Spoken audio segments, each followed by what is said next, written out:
Okay, good afternoon and welcome to the Student Finance webinar. I'm Nadia Morad and I'm a project leader for the Southern Universities Network.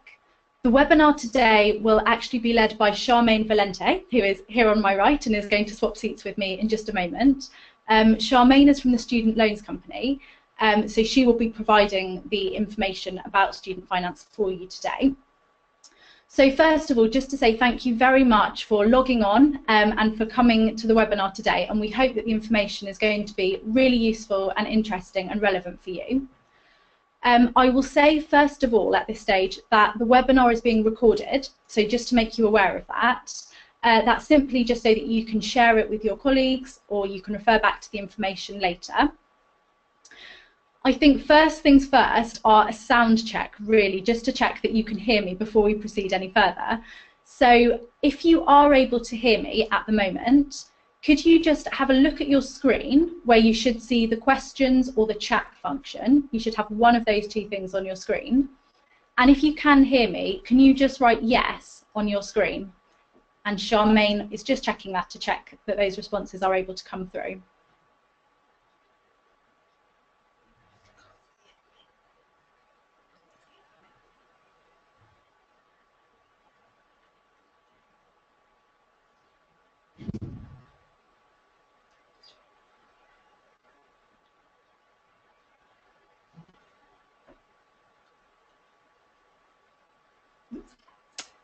Okay, so Charmaine has said so far it looks like some responses are coming through that are suggesting that people can hear, which with a webinar is always a very good start.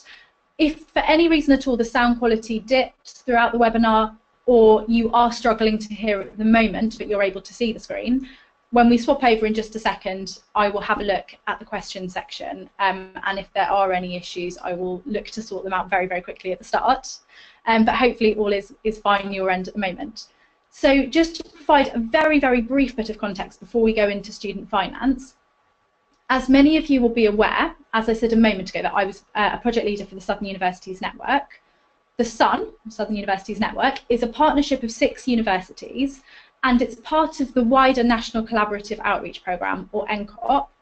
The central aim of our work is to encourage people from, young people from specific geographical areas, or target ward postcodes, where attainment at GCSE is good, but progression onto higher education is lower than would be expected.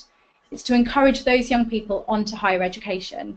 And this webinar programme, so providing professional development for teachers and advisors, is one of the key ways at the moment that we're doing that. So ensuring, for instance, today with student finance information, that you're able to have access to that top quality information and advice so that you, as key influencers on young people, are able to support those young people to progress or to consider different pathways and routes into higher education.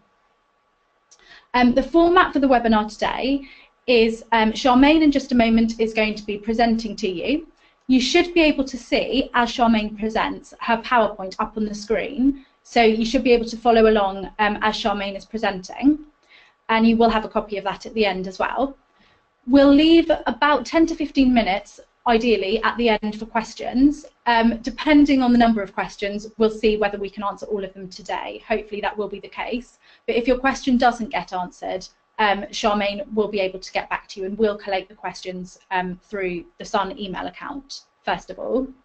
If any questions come up for you during the webinar, bear in mind that they may be answered throughout the webinar, so perhaps hold on to them in the first instance.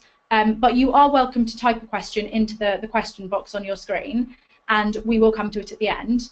Equally, if it's easier for you as well to just hold on to that question and ask it at the end when we come to the questions, that would also be absolutely fine.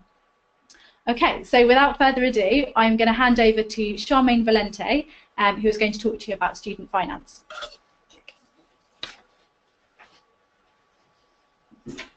Hello there. I'm Charmaine Valente and I'm one of the Funding Information Partner Account Managers for the Student Loan Company. And you should be able to see on your screen my first slide. Hopefully that's on there at the moment. That's super. Just as I carry on, I'm sorry, I've got a little bit of a cold today, so I hope you can hear me correctly. Just to see on the screen, down at the right-hand corner, you'll see SFE and SLC. Now, a number of teachers, students can't tell you the difference between the Student Loans Company and Student Finance England. They're not really aware of it. If I just inform you a little bit about the Student Loans Company is owned by 4 governments, England, Ireland, Scotland and Wales, and in each of those domiciles we do something different for that particular government. So today when I'm talking about the finance, it's going to be for Student Finance England. So if you can see SFE on the right hand side, that explains what Student Finance England is. I'm afraid this one's not working, so just bear with me just one moment. The slides aren't quite going through to the next one. Super. Basically, I'm going to be talking through a little bit more about Student Finance England, what support students will be able to get, how they get it, and quite importantly, when they get this money and how they repay it, and also a little bit about managing their money. So the 2 main areas that Student Finance England will be able to support students with. One is tuition fees and the second is living costs. All these depend on where they live and study. Now, Student Finance England provide these 2 costs to the student as long as they actually are eligible. And as I said, it does depend on where they live and study and on their household income. Sometimes it can also include personal circumstances if parents can't actually support them and students are estranged or they're in care. Now, if I'm looking at, I've got them in the bottom section there, I will be talking about full-time students and a little bit about part-time. But part-time students, I'd like you to also know that if they have got disabilities, that they would also be able to get disability support from Student Finance England. Now, students who need to know that they are eligible for applying for student finance, and basically they will need to have settled status here, which means that they can live here without any Home Office restrictions. They've got to be ordinary resident on the first day of the academic year. Now, most people would say the first day of the academic year is the start of the actual course. That wouldn't be the case. So in England, let's say we're at one of the universities and that happens to be the 25th of September. That would not be the start of the course. In England, it's the 1st of September is the start of the course. So if you've got students here that you're dealing with that haven't been in the United Kingdom for 3 years prior to that, then basically you need to find out some more information for them. If, for instance, they live in the EU and they're EU students or EEA, migrant worker status, they're coming from Switzerland or they belong to a Turkish migrant worker, then you will need to have more support given to you to find out what information that student will need to provide.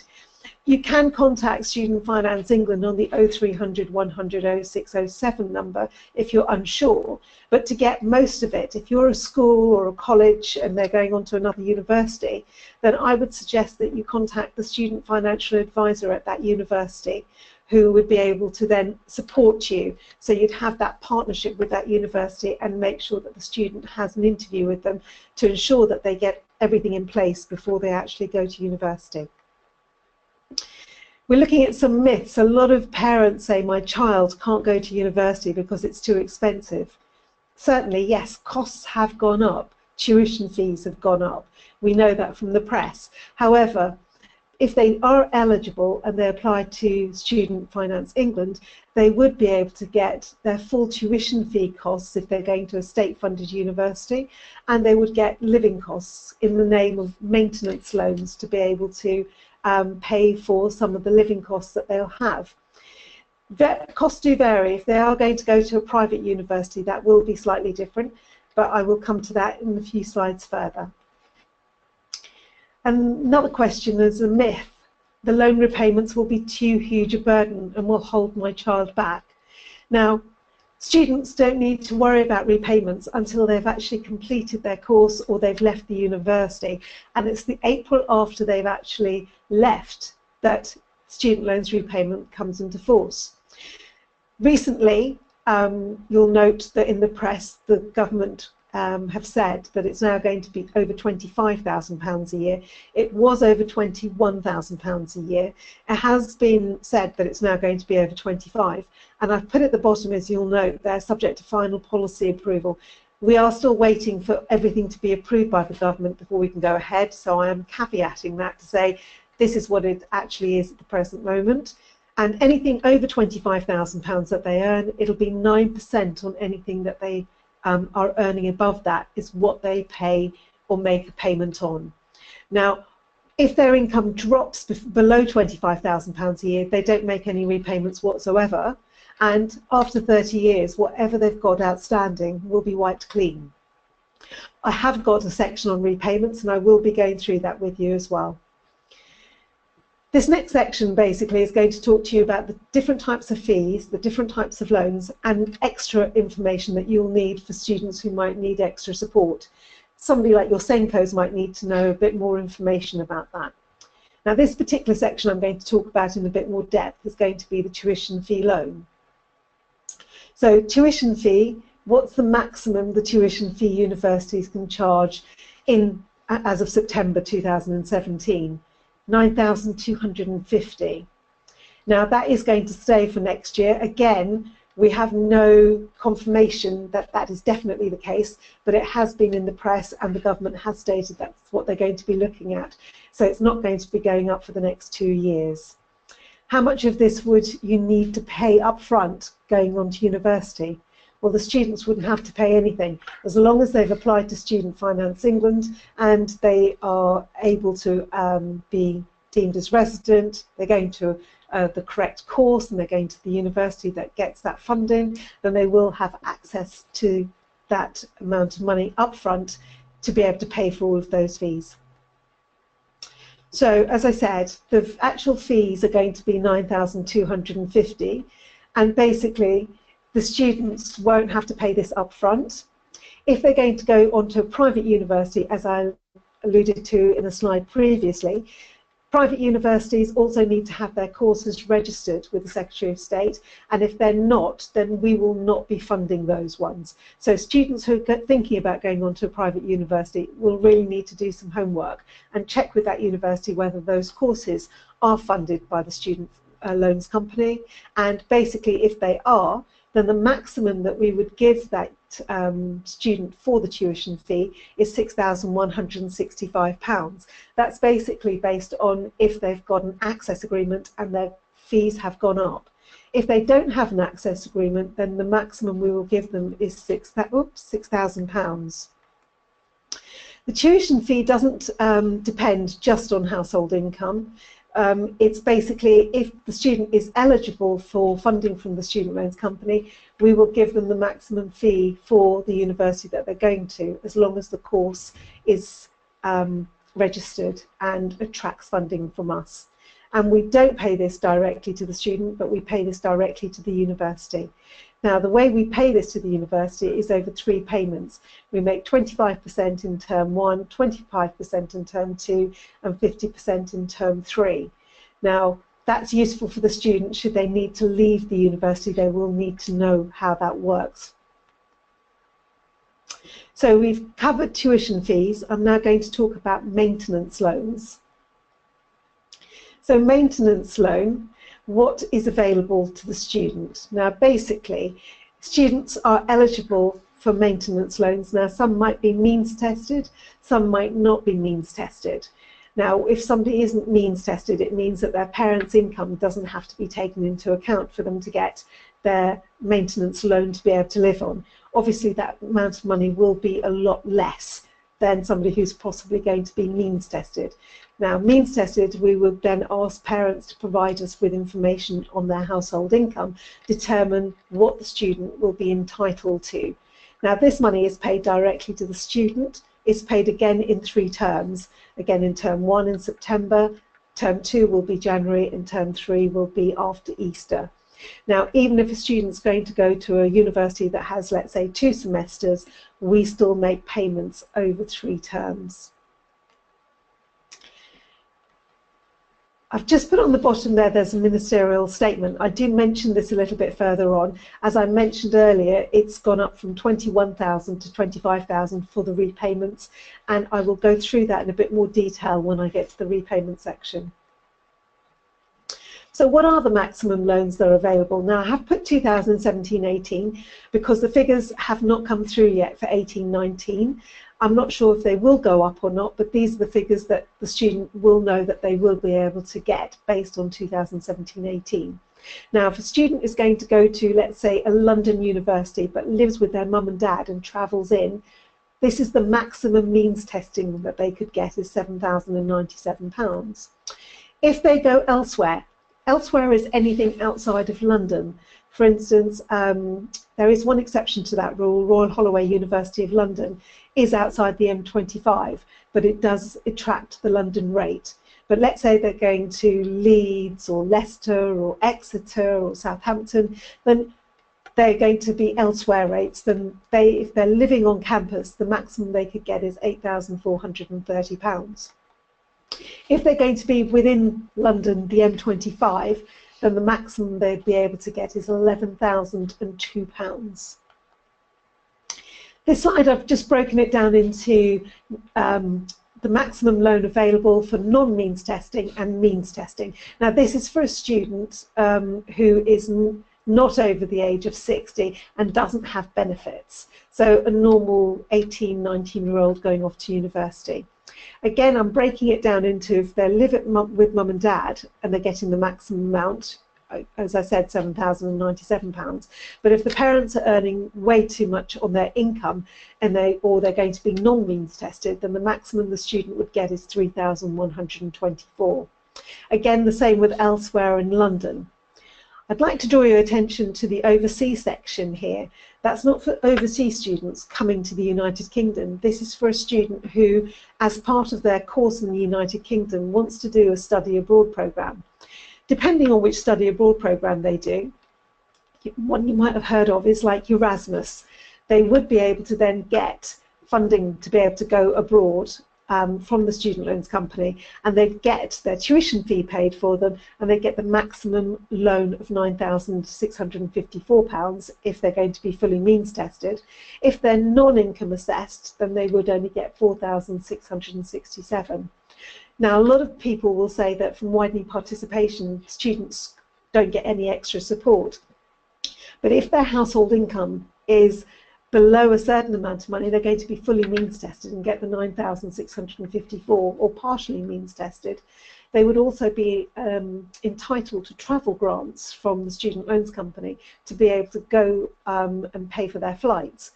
There is a £303 disregard on that, but having said that, the students would also be able to get, if they were going to, let's say, the United States, and the university said that they had to have medical insurance and they had to have a visa, all those obligatory things, the student loans company would also pay for.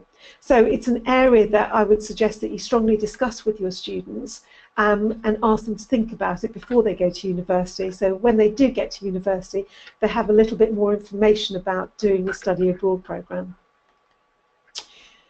This particular slide just gives you a breakdown. So, for instance, if you're talking to parents, you don't need to know what their income is.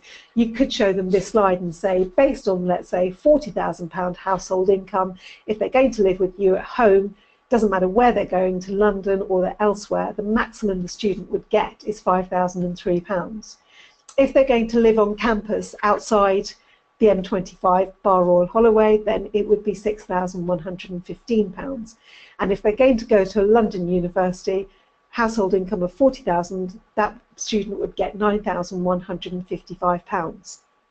Now, a student would need to apply in England on the Gov UK site, and on the Gov UK site we have like an estimator which will give the students an idea of what funding that they would be able to get. It would be very useful for you to be able to signpost those students, especially in a year 11, year 12, to be able to have a look at that, and to parents to see what the students might be entitled to. I'd like to talk a little bit about estranged. When I said about other students, you might have estrangement. Estrangement's quite a difficult area to deal with, to be honest. What you'll find is that students to be estranged can't have just had a fight with their parents and just left for 3 or 4 days. It's got to be something that they've actually left. There is a discord in the family, the parents have disowned them, or the students have left, and you as a teacher in the school will know about that, basically. Now, I've put a few details up on here in estrangement and what we see is estrangement.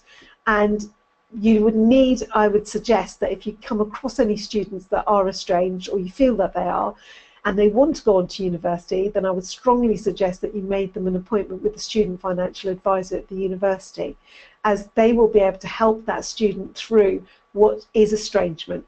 And as a school, for duty of care, I would try and suggest that you stayed in touch with that student while they're at university, because estrangement, they do normally need to provide proof that they have known somebody for 2 years prior, and when they get to university they'll only have known that person for maybe a few months. So it would be useful to keep in touch with those people just to see how they're getting on. Now, looking at who might also be able to help you here, there is a standalone charity that Student Loans Company actually has been working with to help provide support with estrangement. They have a website that's quite useful for you to be able to look at, and again they also have people that the student can talk to, and they will signpost or be able to help them maybe with some support.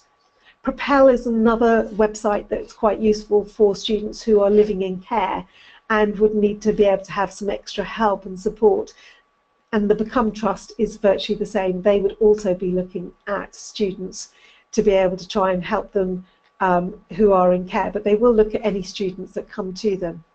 Brightside is another charity that actually does try and help students, so they also do a calculator on there and try and help students understand what student finance is and to be able to help them through student life at university.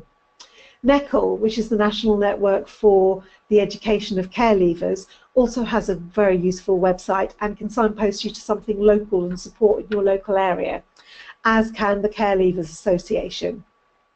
But my first call would also be to say, as well as looking at all of these, really try and get in touch with a student financial advisor who could be at the university or could be based within the student union, depending on where they are and which university, and make contact with them and make sure that the student builds a rapport with them to be able to help them through the student finance funding side of things, but they'll also be able to help them through other areas while they're at university. There's just a couple of things on estrangement from the Student Loans Company side. We've worked recently in the last year or so with trying to be able to help students who may not, when they actually apply on paper, look to us as being estranged, and we would probably decline them.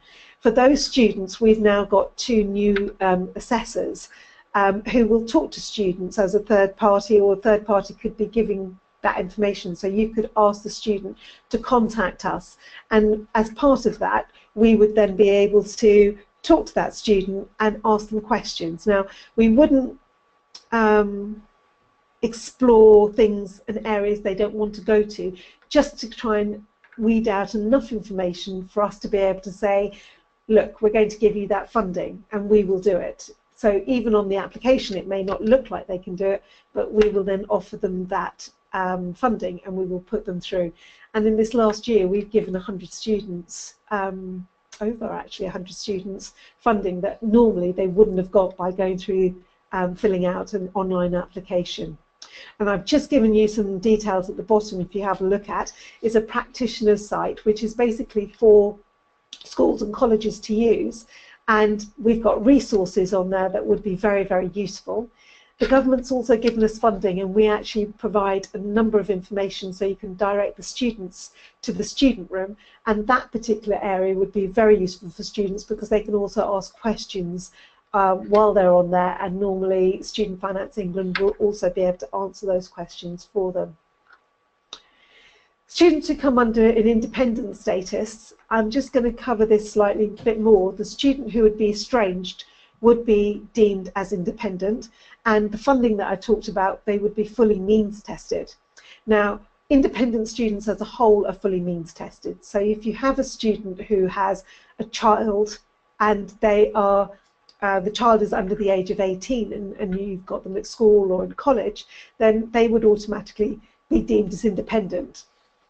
For student finance purposes in the UK, basically, the students for student funding has to be over the age of 25 to be deemed as independent, because up to the age of 25, the parents are financially responsible for them whilst they're in education. Now, students who have supported themselves financially for 3 years before starting higher education, they need to provide us with details to show that that's been the case, and then we will offer them independent status. And I've talked you through estrangement. That is a very, very odd one, but if you have anybody like that, I've seen a number of cases where parents have just decided that the children aren't going to be with them. They've shut the doors and put their stuff outside, and the child has got no idea where to go. It's very, very difficult for them to fit into any category that is offered service by the councils. So do try and get in touch with the universities when it comes to that. And also the Leaving Care Authority might also be able to give you some help and support in that. Okay, I've stopped. Do apologise, I'll just put you through, and there you go.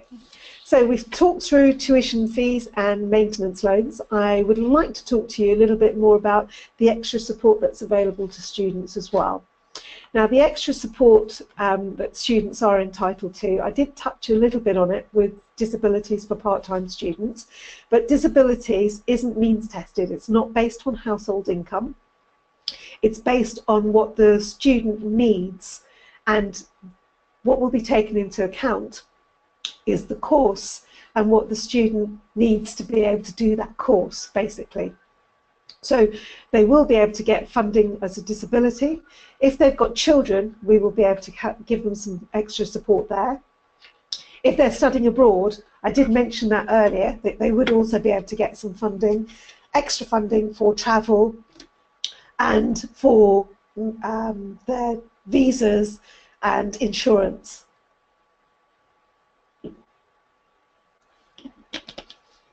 Now, many universities also offer scholarships. So when students are doing their research as part of student finance, they should look at what they would be able to get. Now, if they're going to go to some university, and let's say that they might be good at golf and there happens to be a golfing course nearby, as part of a sporting bursary, they could actually get funding to go to that golf course. It's nothing to do with the actual course. So it's worthwhile looking at what students are good at, and they might also be able to get some funding, extra funding from the university based on that.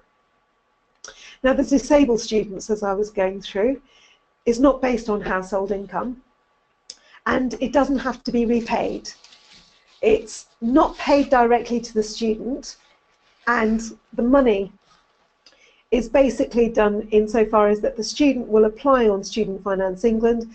They'll ask whether they've got a disability on the actual application form, and then right now what I'd like to tell you is we've also got an online DSA form for English students, so they don't have to do that straight away. They can leave the disability form to a bit later if they want to, but I would suggest they try and get it done as soon as possible.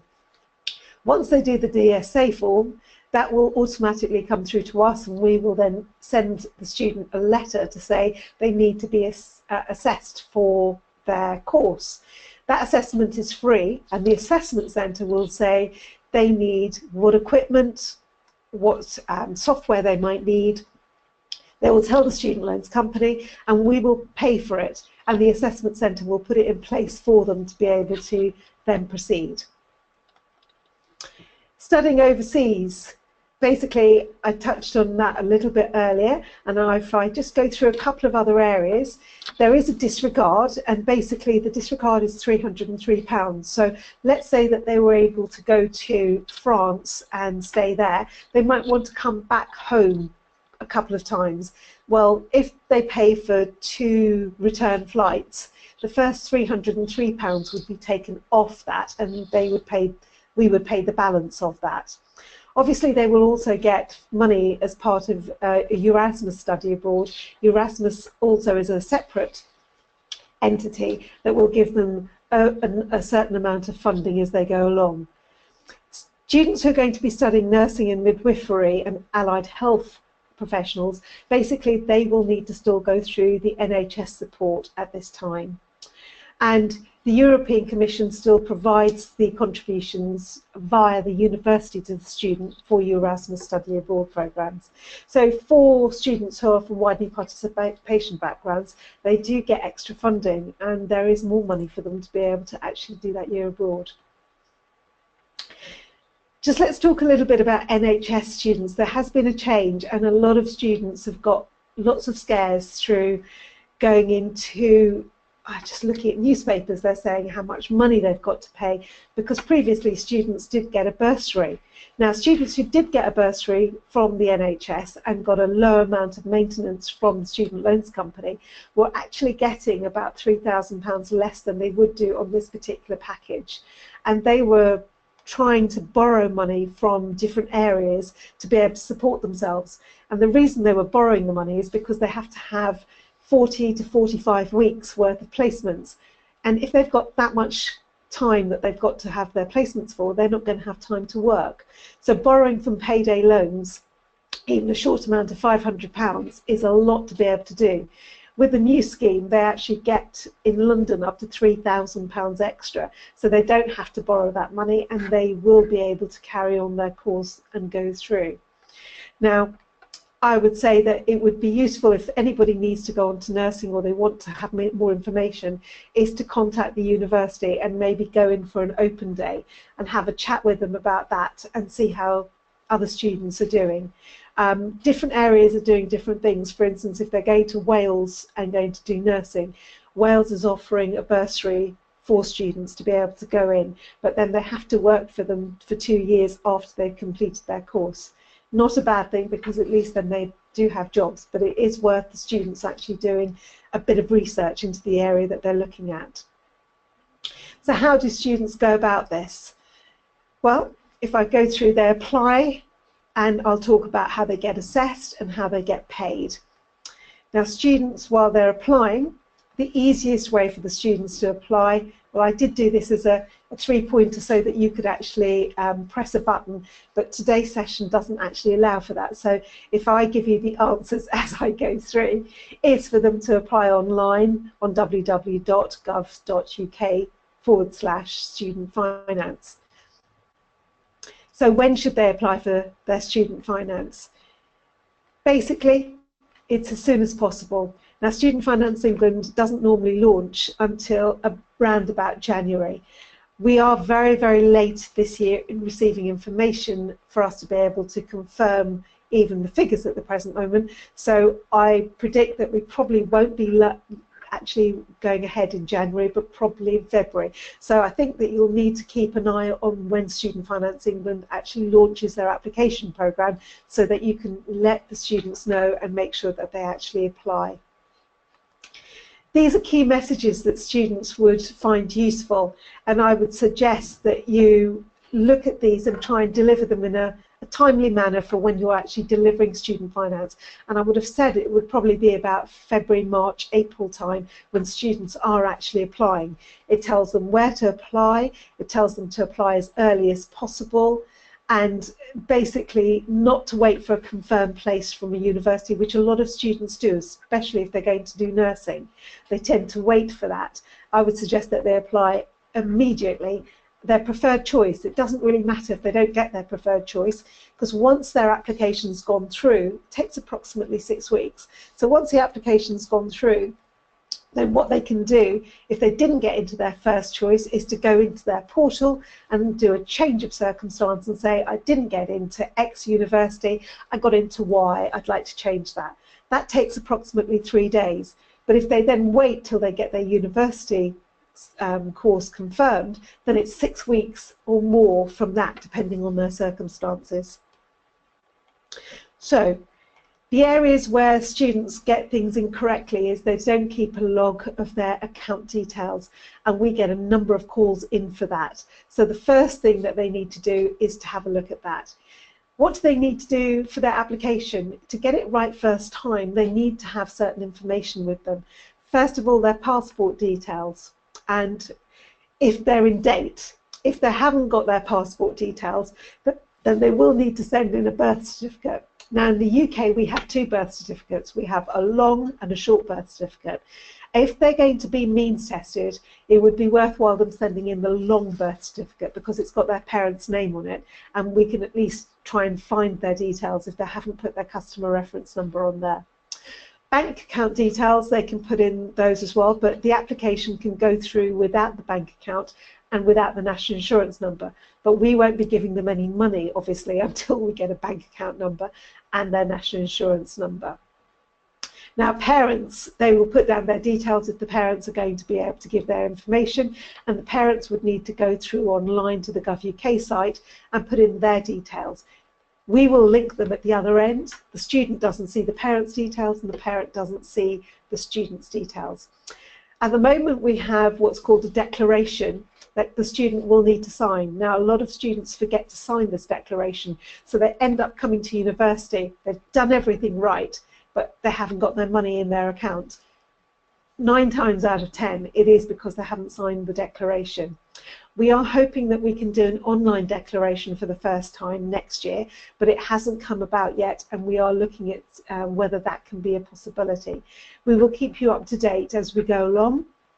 Do look at the student finance site and the practitioner site to give you updates. Now, this is what the actual application form looks like, and as you can see where the students would go apply online student finance, they would go through that. There are other forms, and people can do a paper form if needed, but generally speaking, they need to go through an online application. Has got details on there for EU student and extra help, and this is where I would suggest that you signpost all students and parents to find and start doing their research. We are also on the student room. That's a very useful site for students and parents probably to go onto. The good part of that site is that we are able to give lots of information about each domicile on there. We are on Facebook and we are on Twitter. Now, Twitter is quite useful insofar as that we will say Student Finance England is working till the 27th of April. If somebody on the 30th of May says, oh my gosh, I applied on the 28th of April, I haven't got anything yet, if they have a look at the Twitter site, it will say that we're working till the 27th of April, which means we haven't even looked at their application yet, so no point in actually ringing in. We've got numerous films that are on YouTube that you could use, specifically things like when they are phishing emails, when they are going to university and people are trying to get them to give information over. That might be quite useful. And also another one where they're going through clearing. You could be showing that in August time. Now, they are on YouTube, but they're also on the practitioner site as well for you to be able to go through.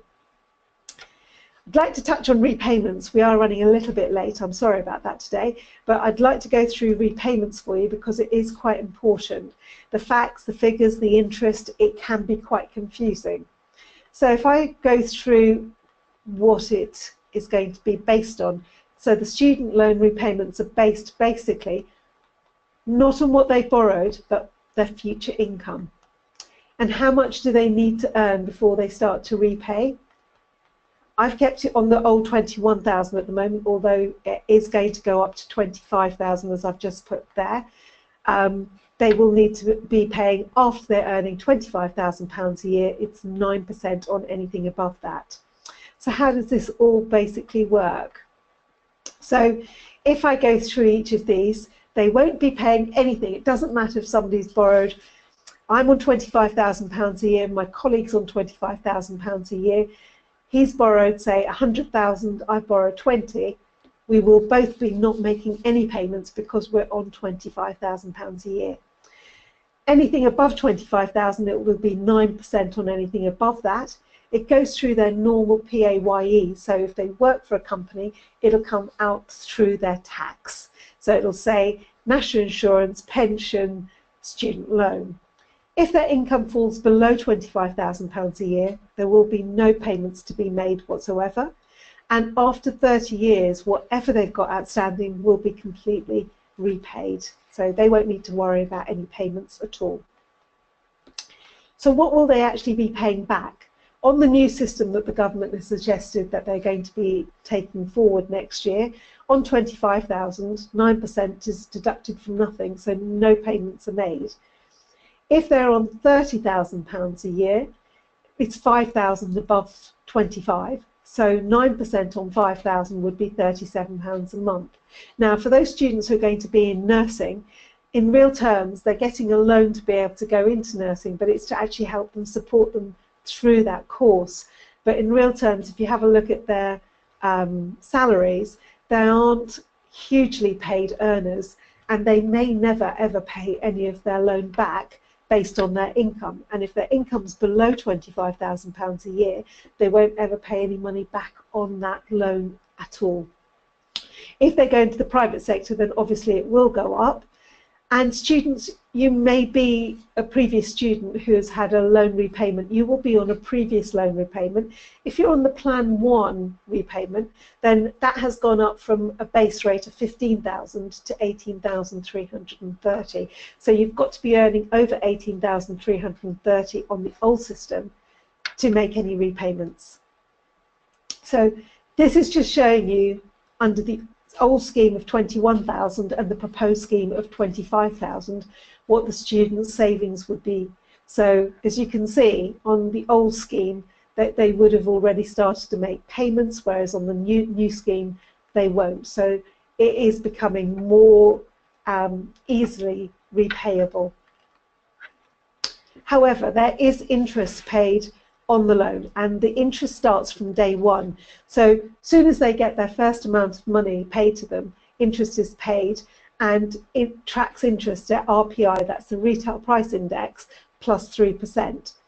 Once they fall below £25,000 a year, once they start working, it attracts interest only at RPI. But once they're at £25,000 to £45,000 a year, again, that is a change, has gone up. It was £41,000. This is still to be confirmed, but the government has said £45,000 now. It will attract interest at RPI plus up to 3%. As soon as they're over £45,000 a year, interest will be added at RPI plus 3%. The rate RPI is added is from March, and that follows through to the September. So here we're looking at different types of repayment for the undergraduate and post and masters. You may not be interested in telling students about going on to masters at the moment, but the masters one does run separately to the undergraduate one. So if a student has gone on and done an undergraduate degree and now decides to take a masters, and then they take out a loan specifically for that, which has come out in the last couple of years, then they will have two loans running concurrently. So if they are then on £30,000 a year and they've taken out an undergraduate loan, they will be paying £37 a month back, and then on the postgraduate masters they would be paying £45 a month back based on what they're earning. So it runs concurrently on those two loans. So making sure that the students are ready for HE, they do need to look at the costs, the budget and key points, some of which I've already touched on, but they need to look at what materials they might need, look at their accommodation, how that gets paid, phone bills, if they've got contracts, food and drink, how they're going to be able to pay for that, and their social lives as well, basically. Also, if they're going to have a TV on campus, then they do need to think about budgeting for a TV licence, because they will need to consider that. So points to basically remember. It's important for them not to think about the cost of the university. It's important for them to look at the choice of the university they're going to go to. What is the course that they're doing? If the course is correct, then they've got a good chance of taking that further forward, because they'll find the course really useful. Then they need to look at what they're going to be able to get from the university, what bursaries, scholarships, and how they get their money. So they need to be a bit of research on student finance. They need to apply on time, basically, and not wait for a confirmed place. And basically, if you've got any questions now, I think it would be a good time if we have any.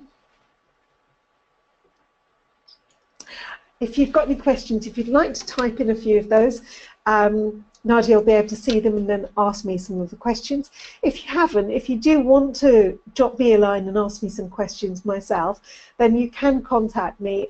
It's Charmaine_Valenti at slc.co.uk, and Charmaine is spelled CHARMAINE _ Valenti is VALENTE at slc.co.uk. Just see if we've got any questions for you. Nothing at the present moment, so if you do want to come back to me, then please do. But thank you very much for your time, and I hope you found this very useful.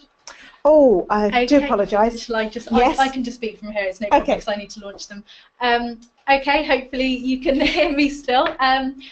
No need to swap seats at this stage. And as Charmaine said, if you do have questions, we are here. The webinar is still open for another 10 minutes, so you can ask them. Can I ask you, if you're thinking of questions at the moment, before we think about finishing, just to answer 3 very, very brief questions for us, just to give us some helpful feedback on the webinar. It is just 3 questions. So I'm just going to click on them now, and as I launch each question, you should see it come up on your screen. And if you can just select one answer from the list, that would be really helpful. Okay. So bear with me just one moment.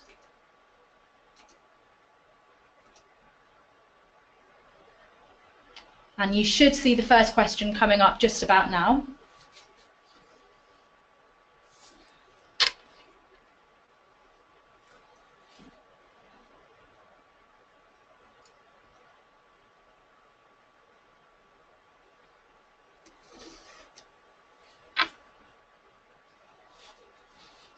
Okay, just another 10 seconds or so if you haven't voted for your response on that question, just to put your response in.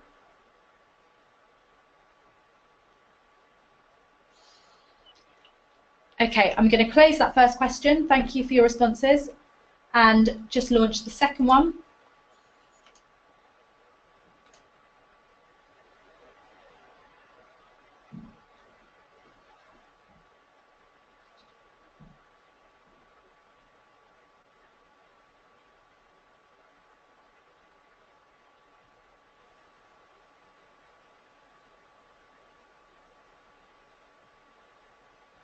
Okay, thank you for your responses there, and just the one final question.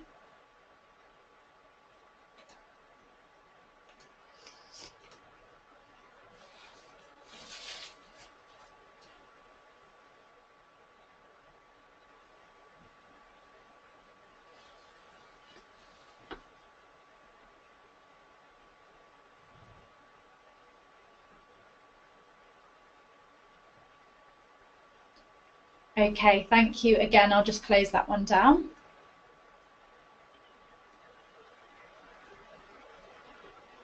Okay, so at the moment we've not had any questions through. We will hang around for another minute or so. If there are any questions, feel free to type them either into the chat function on your screen or into the questions box, whichever's easier.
Okay, So we haven't had any questions through, and I think that's hopefully a sign that Charmaine gave you lots of information and that all the questions at the moment have been answered. As Charmaine said, if you do have any questions at all that come after this webinar, or perhaps if you share it with colleagues and they have any questions, do feel free to get in touch, either as Charmaine said, with the information she provided you with, or you can simply email the Sun email address, which you should have from when you registered. If not, it's sun, so sun, at soton.ac.uk. But you should have that email address, as I say, from when you registered for the webinar. Okay, so thank you very much for giving up your time this evening, particularly in a really busy point in term, and for coming to support the webinar. And hopefully you've had some really, really interesting information that will be useful to you and useful to share with colleagues as well. Okay, so we're going to close the webinar in just a moment, but thank you very much, and do feel free to log off now.